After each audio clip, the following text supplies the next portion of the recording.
Trevor Stevenson, and welcome to Your Story Will Be Different. This is a narrative play podcast where I tell you the story that came to be from a playthrough of a solo tabletop role-playing game.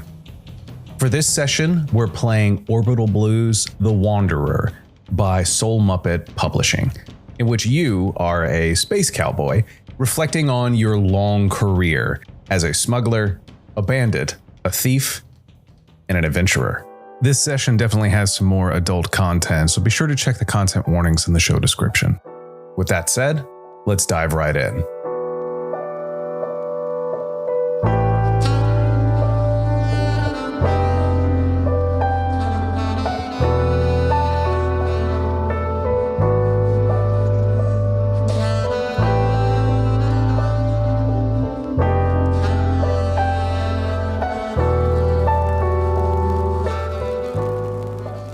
The sniper rifle sat easily against Winter's shoulder. It was cold metal balanced on bone and had been a comforting constant as long as he could remember. He lay prone on the rooftop under his tarp and breathed steadily. Winters' eye pressed to the scope as he watched the private entrance to the gentleman's club on the avenue down below. Goons, drivers, and girls walked through his crosshairs, oblivious to the intense gray-green eye watching them from 10 stories up and 2 blocks away. The city noise swirled all around him, but he was immune to it. Neon bled across rain-slick pavement, signs blinking out their tired promises. Girls, games, guns. The kind of place where the street was as loud as the spacecraft traffic above him. Winters took a long drag from his cigarette. The ember flared bright, painting his face for a heartbeat.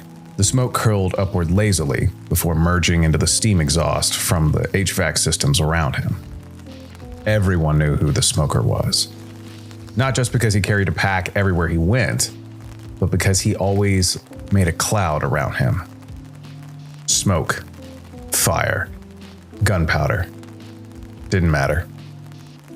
Even after all these years, decades really, the waiting was still the hardest part of his work because it brought the past up to talk to his waiting mind. First up to bat was a classic. The alarms had screamed that night, a jagged chorus of red lights and warning sirens. The street-fighting man bucked like a beast under his hands as it ungracefully entered the moon's atmosphere. The steering column was jammed solid. The terrain of Titan rose with trepidatious speed as Winters pulled with everything he had, but the wheel was locked like stone. "Come on, you bastard!" The ship lurched starboard. Metal screeching, sparks raining down from overhead panels showering them all. Behind him, Calder Vey clutched the railing, knuckles white and skin pale as bone. Calder was wiry and sharp-tongued and always tinkering with the machines, but tonight the machines had beaten him. The sudden jolt knocked him sideways and his stomach gave out. He vomited over the deck, half choking on his own curses. From the back, Ava Saren shouted, her voice raw over the alarms. "Cut left, Winters! Cut left before we burn out!" Winters gritted his teeth, slammed his boot down, and yanked again. "I said it's jammed!" Dax Wren in the pilot's chair wrestled with auxiliary thrusters, sweat dripping down his temple. "You're gonna rip her apart! Either that or we're the latest crater on this moon." The ship lurched again, throwing the whole crew sideways. Calder groaned miserably, clutching his gut. For a moment, it felt like that this was the end. Panels sparked even more, engines screaming, all of them rattling inside a tin can about to collapse, and then the wheel gave. A sudden snap, and Winters threw it hard to port. The street-fighting man groaned in protest, but she turned. The stars shifted high above them, and the alarms quieted one by one. They were alive. For a long moment, no one spoke. Silence after chaos is its own kind of noise, and it was still ringing in their ears. Then Calder wiped his mouth with the back of his sleeve. "If you ever drive like that again, Winters, I'll kill you." They all burst out laughing. Even Calder, pale as he was, grinned through the bile. Winters remembered that laughter now, but it faded as the next memory drifted in with the smoke. Drotus 4 was a mining colony in the middle of the hottest summer on record. The air was thick, acrid, and prone to sticking to the back of the throat. Machines broke capriciously in the heat, and coolant systems failed more than they should have, leaving people dropping in the street like flies. The street fighting man sat docked, engines off, waiting on payment that was unprofessionally, embarrassingly late. Inside, Winters and his crew were baking alive. Shirts stuck to their skin, sweat pooling on the metal floor, evaporating at an alarming rate.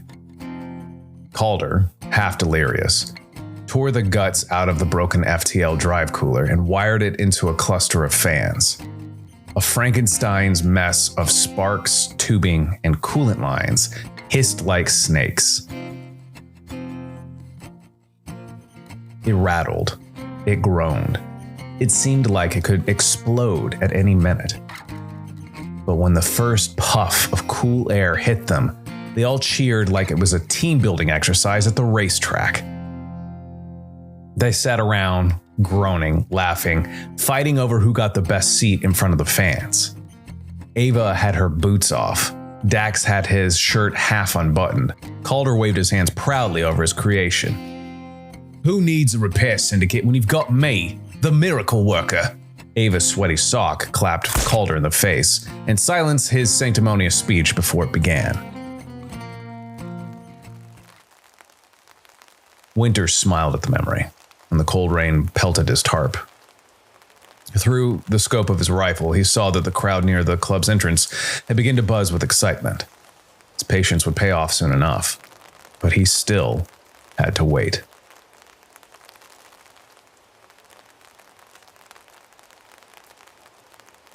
A twinge in his leg brought another ghost to join him on the rooftop for a spell.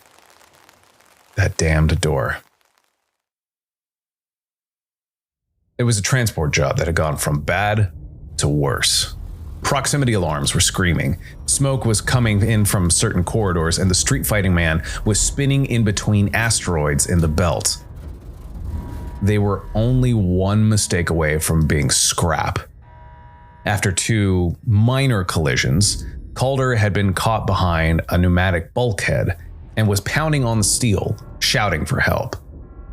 The door had jammed halfway, hydraulics screaming against the pressure. Winters threw his shoulder under it and used both hands, straining against the weight. The metal burned cold in his grip, and he could feel his tendons tearing in protest. Winters! I've got it! Winters roared, every muscle in his arms and chest screaming. He forced the door up, just high enough for Calder to slip through. The younger man crawled under, his face pale and pouring sweat. Winters held the weight until Calder's boot cleared and then let go, with the door slamming down like a guillotine and the shock throwing Winters to the deck. His head swam and his arms were on fire. He couldn't breathe, but Calder was alive and staring down at him. You're mental! Winters just laughed and grabbed his broken rib.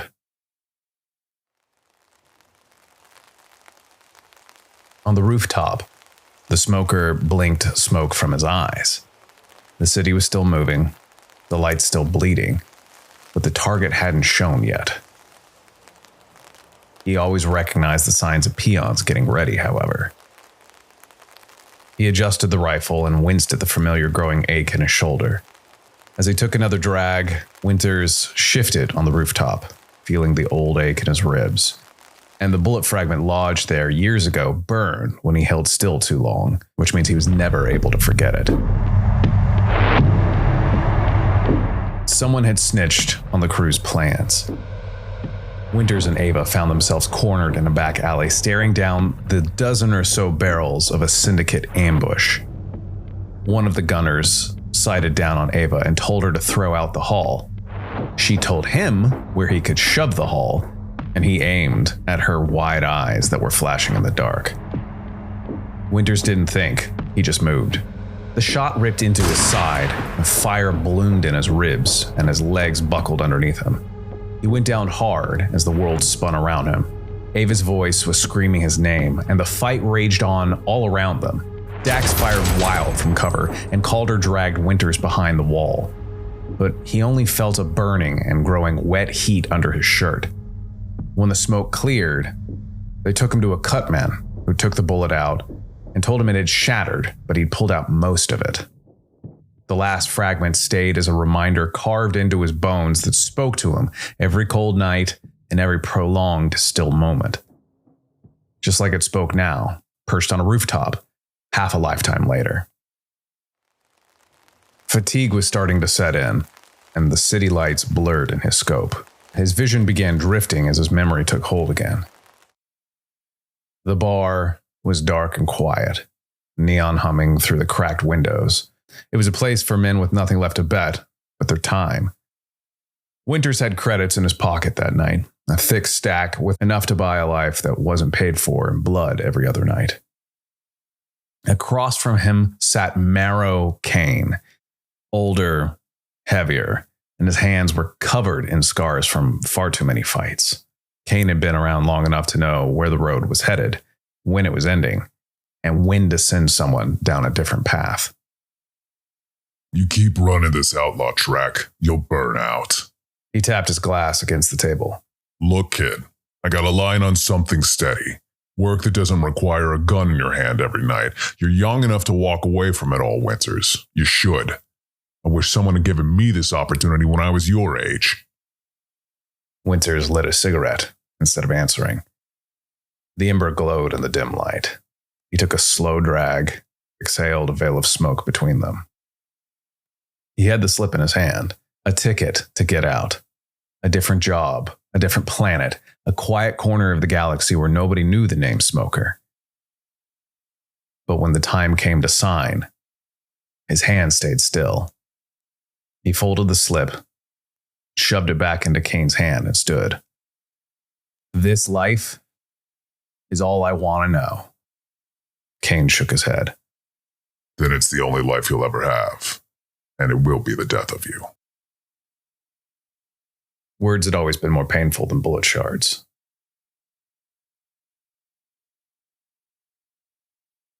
Dax Wren was the man who could thread a ship through the eye of a needle.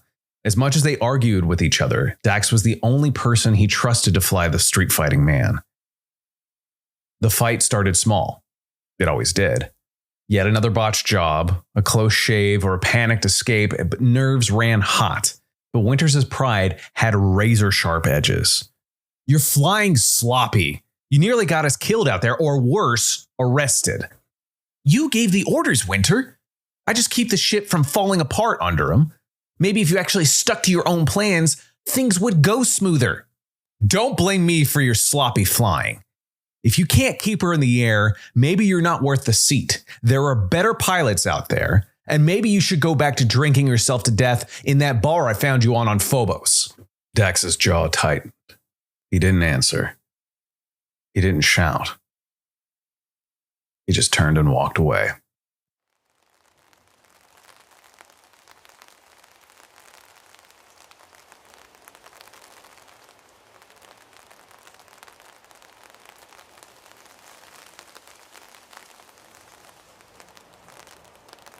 As headlights rounded the corner down the road and moved towards the club, the moons of Von Sullivan rose in his mind. As he put out his cigarette.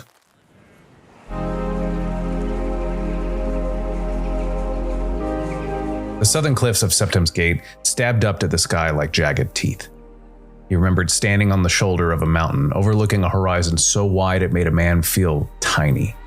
And above it all, 4 moons rising in sequence, one after another, each one a different color and a different size. Red, gold, silver, and green. They painted the sky like a cathedral of light. His crew stood beside him on the cliff that night. Even Calder, mouthy as always, had gone quiet. Even he knew that there were sunsets you don't talk through, and moments words would only ruin. It was the most beautiful sight Winters had ever seen, and he knew he would never see it again. The syndicate had seen to that. After that job gone wrong and he'd gotten his new metallic reminder in his ribs, his name was written in blood in their book. If he ever set foot on Von Sullivan again, he'd be dead before the moons cleared the horizon. So he carried the memory instead. 4 moons that rose only in his mind. He blinked back to his scope. The ache in his ribs pulsed and his throat burned with smoke. The city below didn't care about him or his ghosts. Winter's finger brushed the rifle's trigger, but his mind was already slipping again, carried backwards. City lights blurred into the rush of another night, another chase. They had come after him on hover bikes, engines screaming like metallic wolves. It was a gang, 15 strong, hunting him through the back streets of Celadon Prime. Their headlights cut through the smog, and wild laughter echoed off the concrete. Winters sprinted down a narrow alley, his boots pounding. His lungs burned, he coughed a little, and his rifle was heavy on his back, slapping him repeatedly. Behind him, the engines roared closer, echoing like swarms of hornets. Their laughter echoed by destruction as they came toward him like a tornado. He checked the chamber of his revolver. 1 round left. Just 1. He ducked into a half-lit corridor, with the walls dripping with condensation. Ahead, he saw a fire suppression panel that blinked at him. He raised his pistol, lined the shot. 1 breath in, 1 breath out. The bullet cracked. The panel exploded, and a cloud of suppressant foam burst into the air. It was a white wall that swallowed the entire alley. The bikes hit it blind. Engines coughed, skidded, and slammed into one another.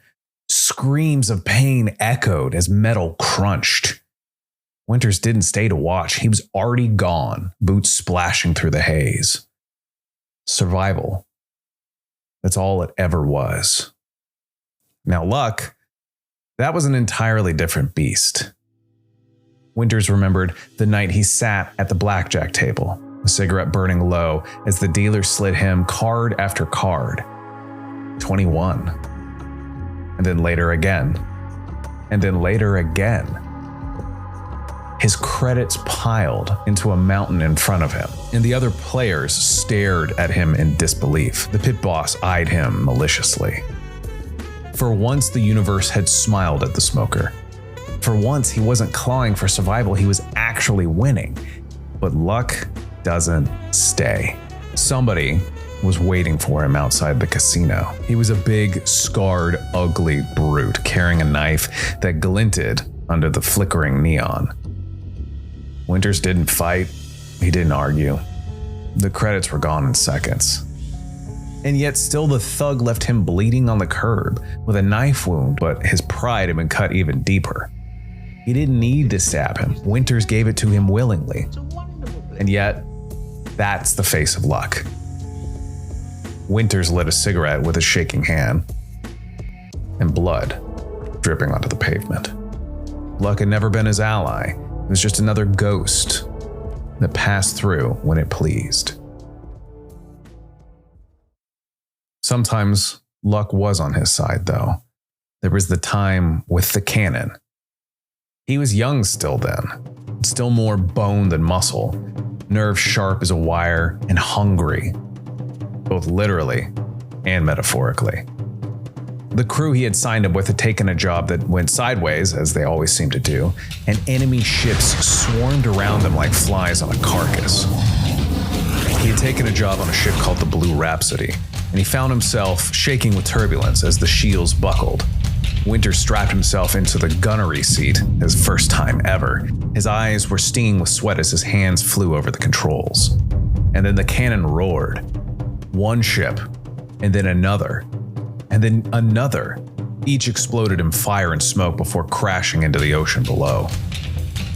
The recoil slammed through his bones. He felt it even now thinking about it. the turbulence tossing him like a rag doll as his teeth rattled and his vision blurred, but he kept firing. The sky was lit with fire. Enemy after enemy fell, their wreckage burning across the black and into the sea. When it was over, that familiar silence swallowed the cabin. The crew looked at him, wide-eyed, as the echoes faded. He was a kid, but he had earned their respect. Damn, Winters. You're nothing but smoke. And the name stuck. The Smoker. Not just for cigarettes, but for the way fire followed him from the haze of gunpowder and ash that clung to every job, every step of his life. Smoke was his legacy. After he had gotten the street fighting man, they landed a transport job. Very simple. Point A to point B, no questions asked, and the kind of job that kept credits flowing and fuel in the tank and mouths fed as long as the client was happy. But when Winters saw the cargo, it wasn't crates or contraband, and it wasn't weapons. It was people. Huddled in the dark of the bay, packed shoulder to shoulder, men, women, kids, eyes wide and hollow, wrists cuffed and with their skin bruised. Their breath hung in the cold air, ragged and shallow. He froze, and the cigarette fell from his lips. Ava's voice cracked in the silence. Winters, what the hell is this? Dax spat, fury twisting in his face. Trafficking. That's what it is. Calder stared at the people. His jaw set hard. Tell me this isn't what I think it is. It's the job. The job? Ava's voice rose. These are people. They're cargo. His voice didn't sound like his own. We move them, we get paid, that's it. We don't ask questions. Asking questions for people that do things like this is not a good plan. Dax stepped closer. And when we're paid, Winters, what then? You light another cigarette and forget you sold lives and destroyed lives across the stars. Winters didn't answer. He couldn't. The crew's voices crashed around him. Anger, betrayal, and disgust echoing. But Winters only heard the silence of their captives and felt their eyes burning into him.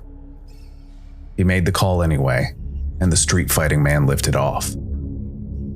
Several cold days later, when the job was done and the pay was distributed, the silence on the ship was crushing.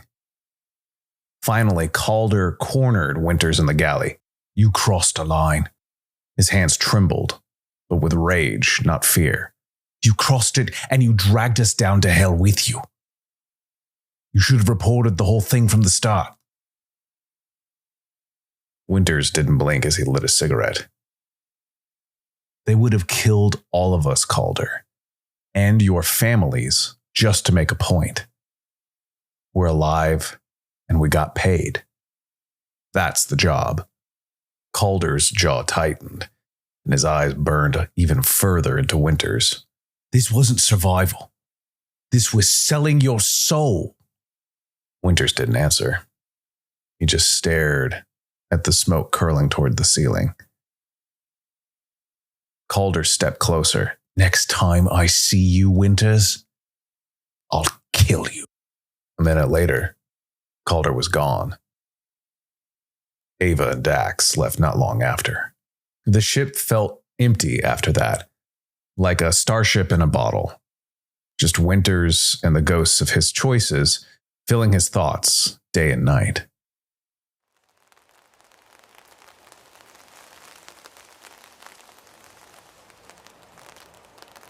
The smoker blinked into the scope. The convoy had stopped in front of the club entrance, and the suit stepped out. Long last, the smoker had his prey in sight. The bounty dropped clean. Single shot, center mass, easy credits. Winters cleaned the rifle, slowly and deliberately, and his hands still steady despite the years. He packed it away in its case and scrubbed his sight. After all this time, the routine was natural and almost comforting. But back on the street fighting man, something was off. He sat in the captain's chair, cigarette glowing low in the dark. He wondered if it was his mind playing tricks on him or if the solitude of the ship was weighing down on him. He thought of the jobs that had paid best for him and the various crews he'd had over the years. And then he thought of Ava and Dax and Calder. That's when he heard a noise he hadn't heard in years. The hiss of an external airlock cycling. There hadn't been a warning or an alarm, and he instantly knew who was coming for him. Calder appeared in the doorway. He was older now. Hair streaked with gray. His face was cut with lines deeper than time should have carved. But the eyes. Calder's eyes hadn't changed. They were sharp, bitter, and full of the promise he'd made years ago. He carried a pistol at his side. I told you, Winters. I know. I didn't think you hunt me down, though. Not without pay, at least. Calder stepped closer, and the pistol never wavered. What we did has haunted me forever. These people, you ruined their lives, and ours in the process. Winters nodded. I remember. Calder's rage had clearly never cooled after all this time. You made a choice. You had our lives in your hands, and you sold them with the rest. I kept you alive. Calder's jaw clicked as he tightened it. Alive for what? To rot inside? You're an infectious disease, Winters. The ship hummed, and the silence between them stretched. Calder raised the pistol, and the click of the hammer echoed in the cabin.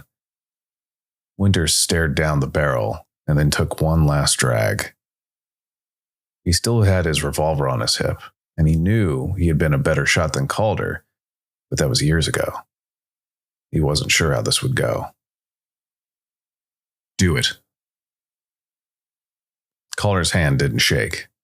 Not anymore. And then the gun fired. Winter's cigarette slipped from his lips. Calder's face still had an expression of shock as his body fell to the floor. Winters was surprised at the intuitive reaction. His hands had moved faster than he had thought, on instinct, and he was left with yet another ghost inside the empty cabins of the street fighting man.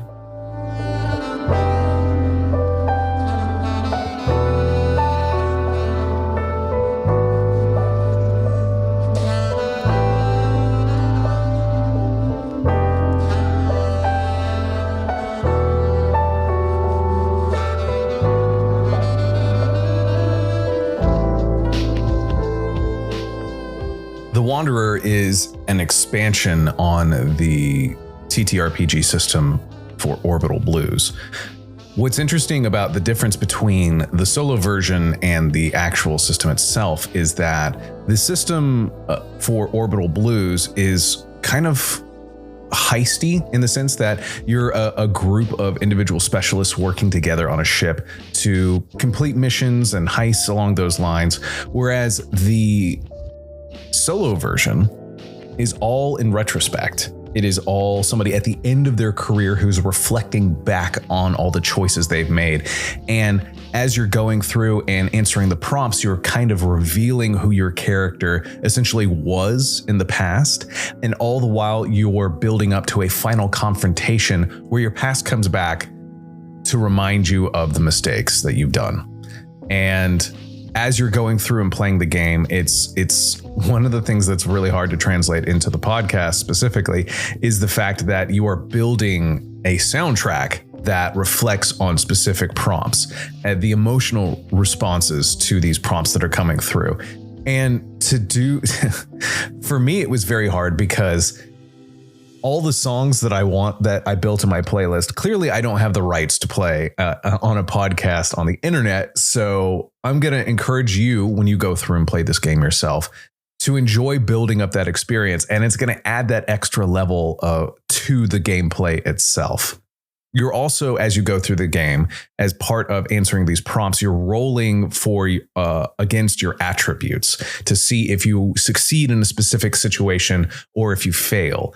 And as you do, you're building up a literal hand of cards, playing cards, like you're playing poker. So that way, when you fail, it goes to whoever is going to be your opponent at the end. And you're also building your best poker hand yourself. Through the course of play, I ended up with a very strong, I think it was a full house, aces over tens, I believe.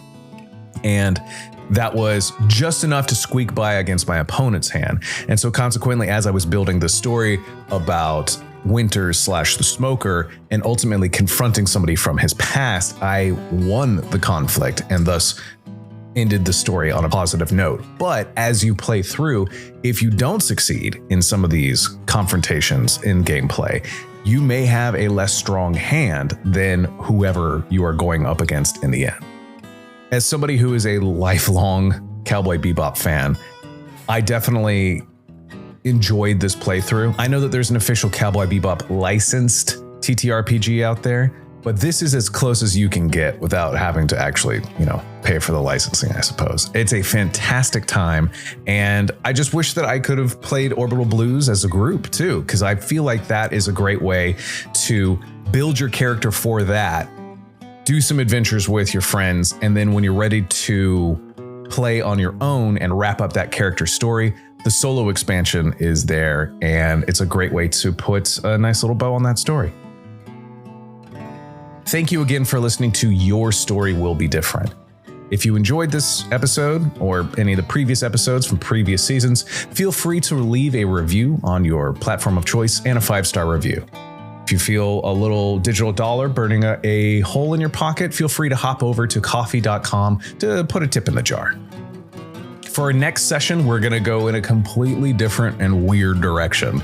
We're playing Lone Eons, which is a super far future TTRPG system where your character is awoken in a strange and bizarre future, long past humanity's end. As always, I'm going to put a link in the show notes to Orbital Blues, The Wanderer by Soul Muppet Publishing, so that you can check out the space-time adventures of your particular space cowboy. But just remember, your story will be different.